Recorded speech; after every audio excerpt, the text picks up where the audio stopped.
Assalamualaikum warahmatullahi wabarakatuh. Selamat sejahtera untuk kita semua. Baiklah, kali ini saya akan coba menjelaskan tentang mata kuliah manajemen sumber daya manusia untuk pertemuan kedua ya. Temanya yang mau dibahas pada kesempatan kali ini adalah manajemen sumber daya manusia berbasis kompetensi.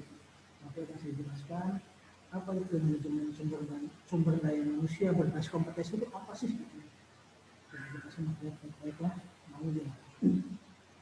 Apabila diaplikasikan ke manajemen khususnya sumber manajemen SDM, kompetensi dapat diartikan sebagai kombinasi antara pengetahuan, knowledge ya, keterampilan dan kepribadian, attitude yang dapat meningkatkan kinerja karyawan sehingga mampu memberikan kontribusi terhadap kesuksesan organisasinya.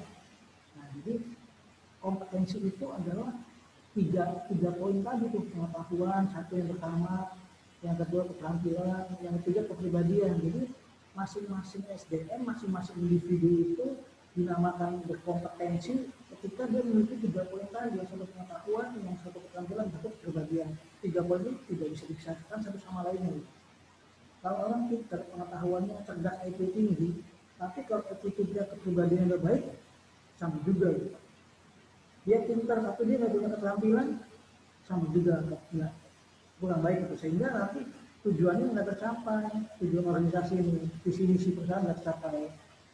Nah ini ada gambarnya ya, kompetensi itu apa saja bisa kalian lihat. Saya lanjut ke slide berikutnya. Nah di sini jelaskan sebenarnya kompetensi itu ada dua macam ya. Kompetensi ada dua macam sebagai besarnya. Yang pertama itu kompetensi yang berkaitan dengan kemampuan untuk mengelola karyawan dan membangun interaksi dengan orang lain.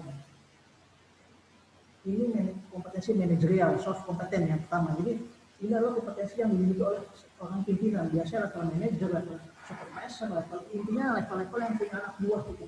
Ya.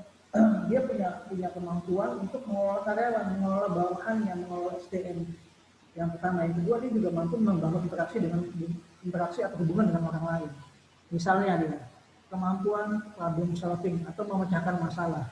Seorang yang punya kompetensi manajerial pasti dia akan mampu memecahkan masalah. Setiap ada masalah pasti dia akan cari solusinya, bukan cari masalahnya gitu. Dia akan cari solusinya. Biasanya kita kalau ketika menghadapi masalah kita fokusnya ke masalahnya gitu. Sebenarnya itu kurang baik. Yang baik menurut saya adalah ketika ada masalah kita cari solusinya gitu. Kita udah tahu masalahnya, solusinya apa gitu. Terus kedepannya kita jangan, karena kita sudah tahu itu masalah, jangan diulang lagi. Dan kita sudah tahu solusinya, terusin terus. Jangan memulai masalah yang sudah pernah terjadi. Itu kemampuan seorang manajer atau manajerial. Soft competence yang pertama adalah dia mempunyai kemampuan untuk memecahkan masalah. Yang kedua, kemampuan leadership atau kepemimpinan. Nah, apa sih leadership atau kepemimpinan itu? Nah, ini ada definisinya menurut Slamet tahun 2002.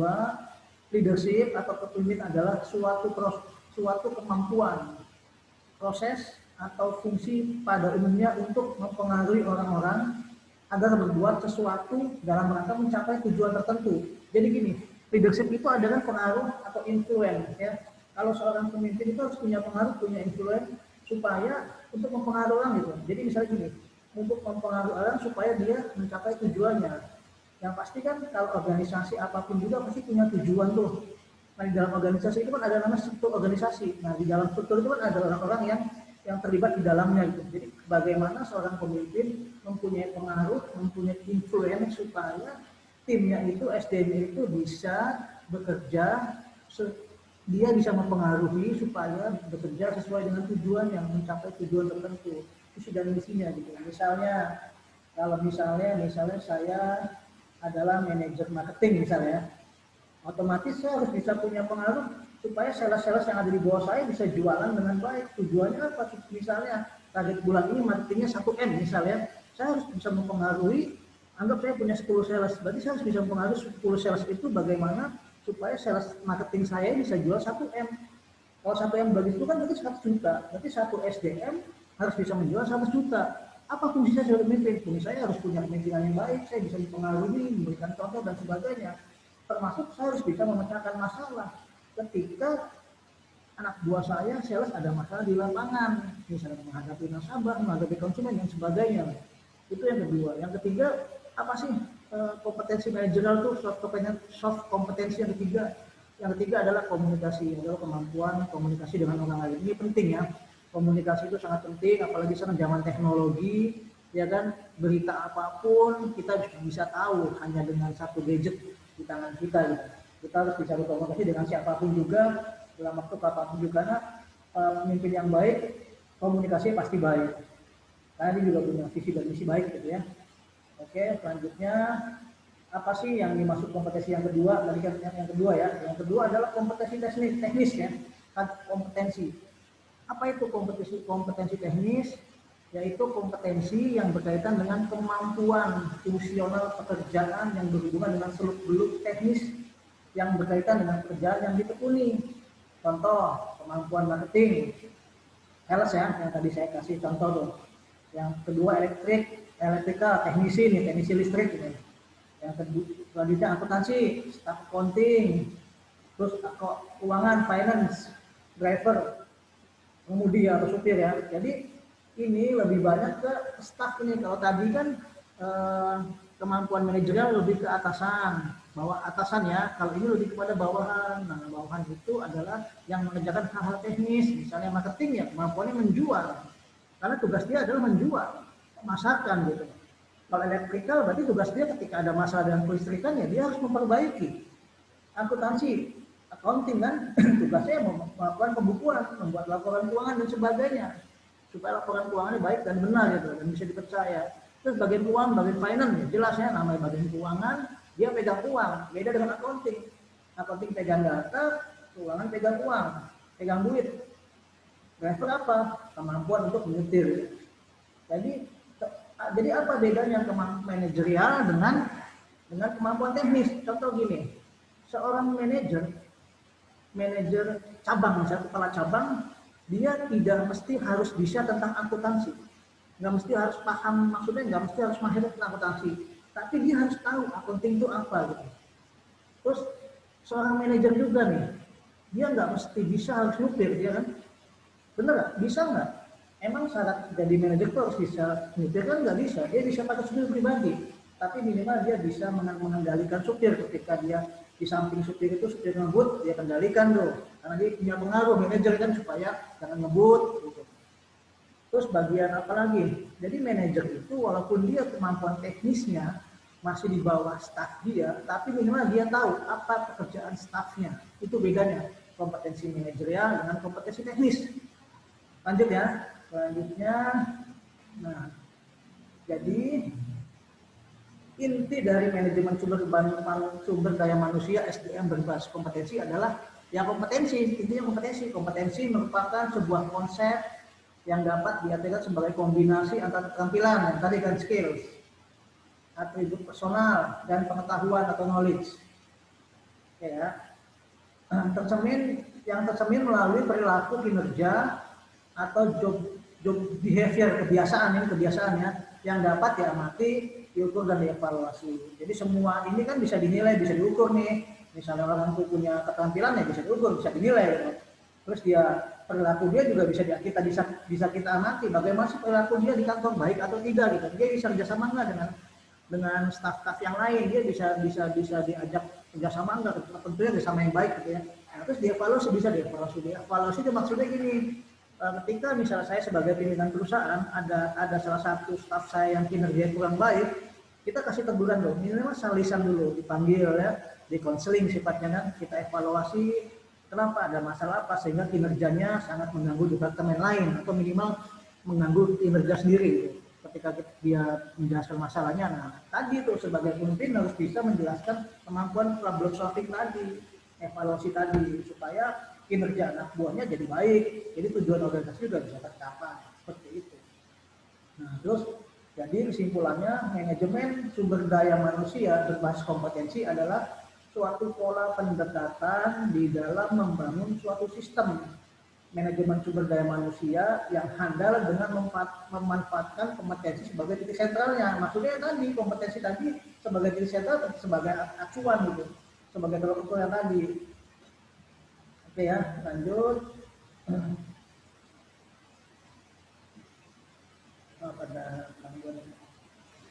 lanjut lagi tadi. Oke. Kita lanjut ke slide berikutnya ya. Ya. Oke. Lanjut ke slide berikutnya adalah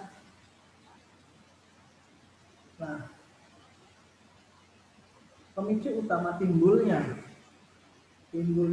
manajemen SDM berbasis kompetensi adalah karena adanya sebuah keinginan untuk menempatkan posisi karyawan pada tempat atau jabatan yang sesuai dengan kualitas karyawan tersebut, atau lebih dikenal dengan the right man on the right place.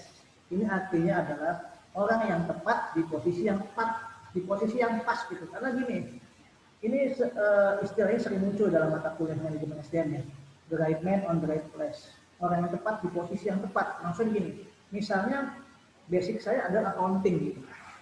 Saya ditempatkan di bagian marketing. Secara kompetensi itu kurang tepat di posisi yang tepat karena background saya adalah marketing gitu. Bukan background saya adalah accounting, bukan marketing. Begitu pun sebaliknya. Ada SDM, ya kan, ada manpower, ada orang yang punya potensi di marketing, dia tempatkan di keuangan. Jadi bukan di tempat yang posisi yang tepat. Gitu. Nanti sekarang masing-masing mahasiswa sekarang pikirin loh yang sudah bekerja ya khususnya, kalian bekerja di posisi yang tepat bukan gitu. Yang kamu kerjakan hari ini tepat atau bukan gitu. Misalnya saya ini dari ekonomi gitu, basic saya audit. Saya bekerja saat ini bekerja di bagian audit, udah tepat, orang yang tepat di posisi yang tepat. Karena ini bagian karena berkaitan dengan kompetensi gitu. Supaya apa? Ketika kita sudah menempatkan orang yang tepat di posisi yang tepat, tujuan organisasi itu akan mudah tercapai gitu. Kita menempatkan orang keuangan, besok dia keuangan. Kita menempatkan supir yang memang dia kompeten di mengendalikan mobil atau motor gitu ya.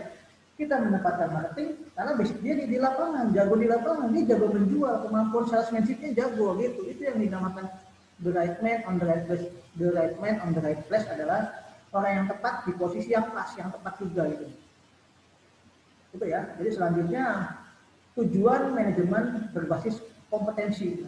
Apa sih tujuan MSDM berbasis kompetensi itu gitu? Sebuah manajemen sumber daya berbasis kompetensi bertujuan untuk menghasilkan hasil akhir yang diselaraskan dengan tujuan serta sasaran perusahaan atau organisasi dengan menerapkan standar kinerja yang sesuai dengan ketentuan yang telah ditetapkan. Maksudnya gini, tujuan itu outputnya adalah tetap mengacu kepada visi dan misi perusahaan gitu. Jadi misal perusahaan punya visi tahun 2024 ingin menjadi perusahaan cabang yang terbaik di Jawa Barat misalnya.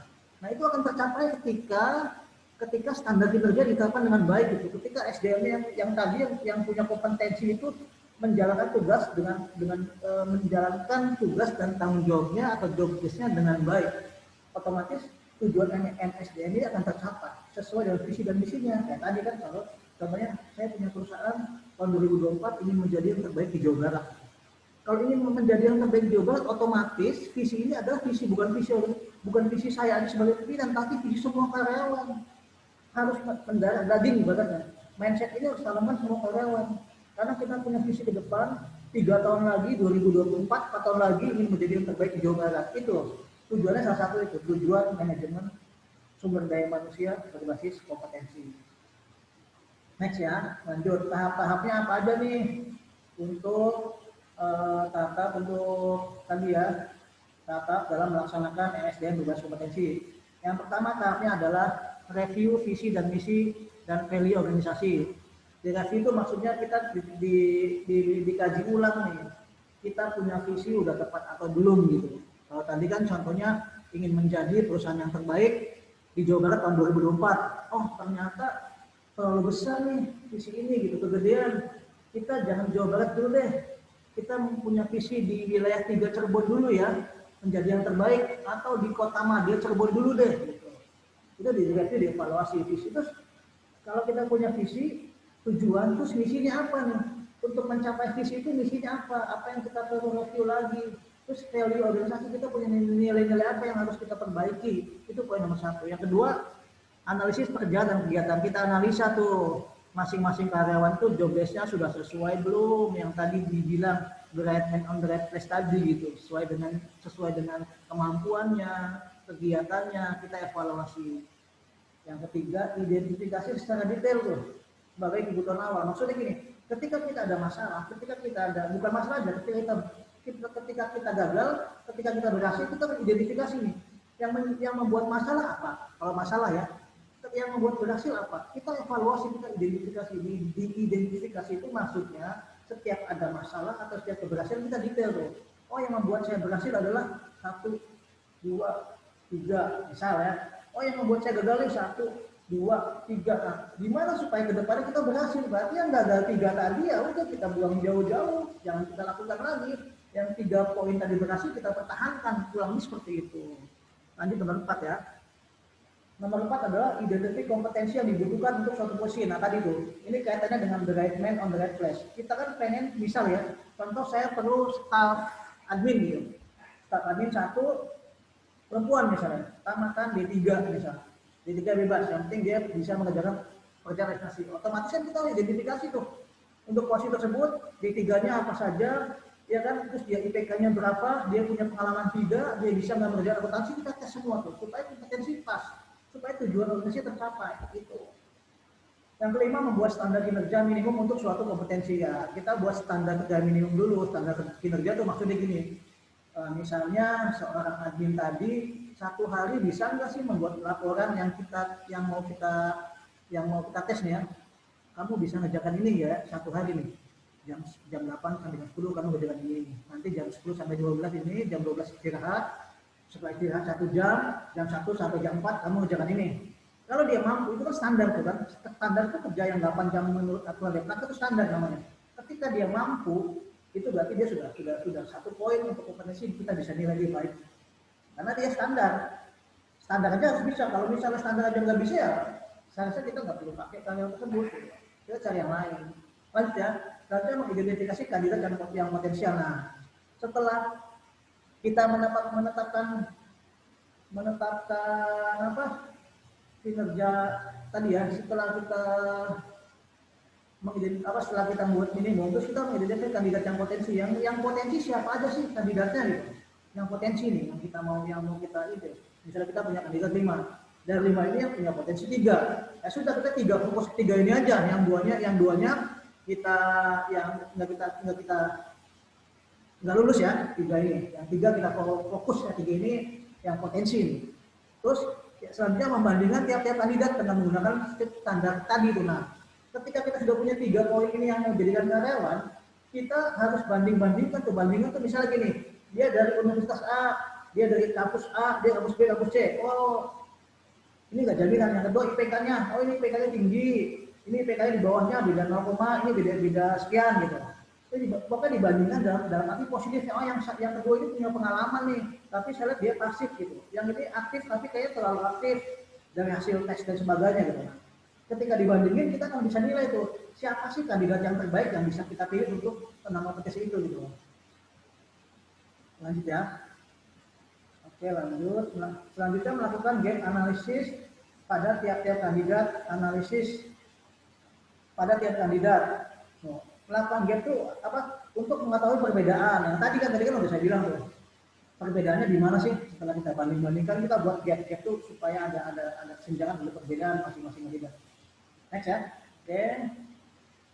Selanjutnya melakukan training untuk rencana pengembangan pada tiap-tiap kandidat untuk mengupgrade para kandidat dalam rangka proses pengembangan standar kinerja minimum dan pengembangan karirnya.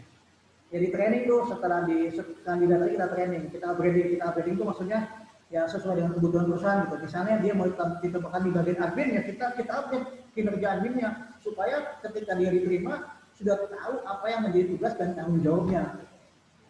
Yang selanjutnya adalah mendesain sistem monitoring kinerja secara individual maupun secara global pada kandidat. Maksudnya gini, kita harus punya monitoring kinerja individual masing-masing SDM yang kita punya.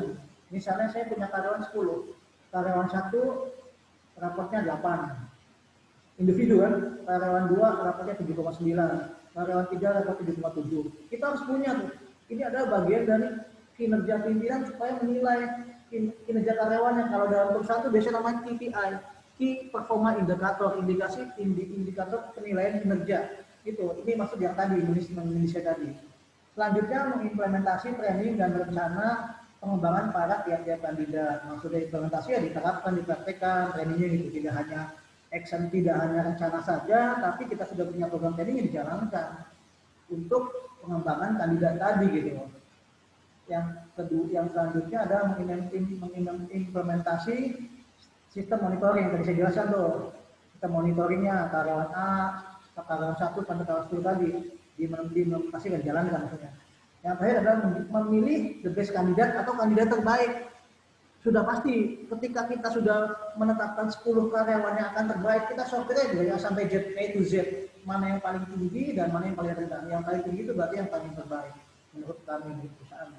Itu sih ya yang dapat saya sampaikan pada kesempatan pagi ini tentang manajemen sumber daya manusia berbasis kompetensi gitu. Intinya adalah apa tadi, manajemen berbasis kompetensi adalah kompetensi itu ada 3 ya, pengetahuan, keterampilan, dan kepribadian. Jadi kalau nanti kalian kerja di perusahaan manapun, 3 poin ini yang kalian harus perhatikan, pengetahuannya, keterampilannya, dan khususnya yang terakhir ada kepribadian atau attitude-nya gitu. Attitude itu paling penting dalam menunjang kinerja siapapun juga.